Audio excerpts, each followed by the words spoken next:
ഒരു കല്യാണ ബിരിയാണിയാണ് ഇന്നത്തെ റെസിപ്പി. എല്ലാവർക്കും കല്യാണത്തിന് പോയി കഴിക്കുന്ന ആ ഒരു ബിരിയാണി ഇഷ്ടമായിരിക്കും. നമുക്ക് അതേ ടേസ്റ്റിലൊരു മട്ടൻ ബിരിയാണിയുടെ റെസിപ്പി കാണാം. ഇതിന് വേണ്ടിയിട്ട് ആദ്യം നമ്മൾ മട്ടൻ മസാലയാണ് തയ്യാറാക്കുന്നത്. ഇതിന് വേണ്ടിയിട്ട് സവാള ഫ്രൈ ചെയ്തെടുക്കുകയാണ് ചെയ്യുന്നത്. ആദ്യം ഇതിനായിട്ട് ഒരു 9 സവാളയോളം നമ്മൾ മട്ടൻ മസാലയ്ക്ക് വേണ്ടി എടുത്തു വെച്ചിട്ടുണ്ട്. അതിലൊരു 3/4 ഭാഗത്തോളം ഫ്രൈ ചെയ്തെടുക്കുന്നുണ്ട്. ബാക്കിയുള്ളത് നമ്മൾ മട്ടൻ വേവിക്കുന്ന സമയത്ത് അതിൽ ചേർക്കും. സവാള വറുത്ത ആ ഒരു എണ്ണയിലേക്ക് തന്നെ മുന്തിരിയും അണ്ടിപ്പരിപ്പും കുറച്ച് കറിവേപ്പിലയും കൂടി ഇട്ട് വറുത്ത് കോരിയെടുക്കും. കൂടാതെ ഈ ചാനൽ ആദ്യമായി കാണുന്നവരാണെങ്കിൽ ഒന്ന് സബ്സ്ക്രൈബ് ചെയ്ത് സപ്പോർട്ട് ചെയ്യണേ. ഇനി അടുത്തതായിട്ട് മട്ടൻ വേവിച്ചെടുക്കണം. ഇതൊരു 3 കിലോ മട്ടൻ ഉണ്ട്. ഇതിലേക്ക് 2 തക്കാളി, നേരത്തെ മാറ്റി വെച്ചിരുന്ന സവാളയും ജിഞ്ചർ ഗാർലിക് പേസ്റ്റും ഇതൊരു 3 ടേബിൾ സ്പൂൺ ഉണ്ട്. ആവശ്യത്തിന് ഉപ്പും ചേർക്കാം.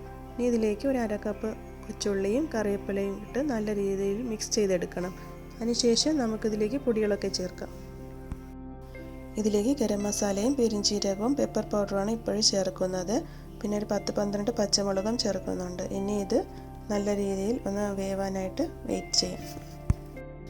ഇനി ബിരിയാണിക്കുള്ള ചോറ് റെഡിയാക്കാം. ഇതിനായി ഒരു 4 ടേബിൾ സ്പൂൺ നെയ്യ് ഒഴിച്ച് അതിലേക്ക് പട്ട, ഗ്രാമ്പു, ഏലക്ക, പെരിഞ്ചീരകം, പിന്നെ കുറച്ച് കറിവേപ്പില ഇട്ട് നല്ല രീതിയിൽ മൂപ്പിച്ചെടുക്കുക. അതിലേക്ക് ഒരു 3 സവാളയും 3 പച്ചമുളകും ചേർത്ത് നന്നായി വഴറ്റിയ ശേഷം നമുക്ക് കുതിർത്ത് വെച്ചിരുന്ന അരി ഇതിലേക്കിട്ട് ആ നെയ്യിലിട്ട് നല്ല രീതിയിലൊന്ന് ഇളക്കിയെടുക്കുക. ഇനി ഇതിലേക്ക് നല്ല തിളച്ച വെള്ളം ചേർക്കുക. 1 കപ്പ് അരിക്ക് 1.5 കപ്പ് വെള്ളം എന്നുള്ള രീതിയിലാണ് വെള്ളം ഒഴിക്കുന്നത്. ഇനി ഇതിലേക്ക് ആവശ്യത്തിന് ഉപ്പും ചേർത്ത് അടച്ചു വെച്ച് വേവിക്കുക.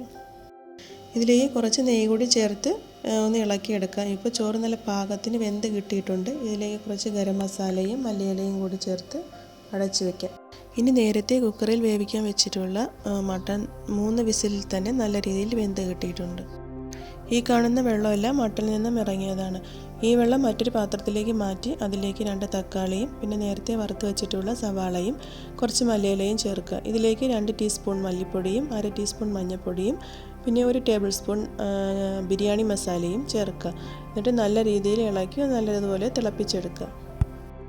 ഇനി ഇതിലേക്ക് നേരത്തെ വേവിച്ച് വെച്ച മട്ടൻ ചേർത്ത് ഒന്ന് ഇളക്കി നല്ല രീതിയിൽ ഒന്ന് തിളപ്പിച്ചെടുക്കുക. ഇതിലേക്ക് ആവശ്യത്തിന് ഉപ്പും മല്ലിയിലയും കൂടെ ചേർക്കുക.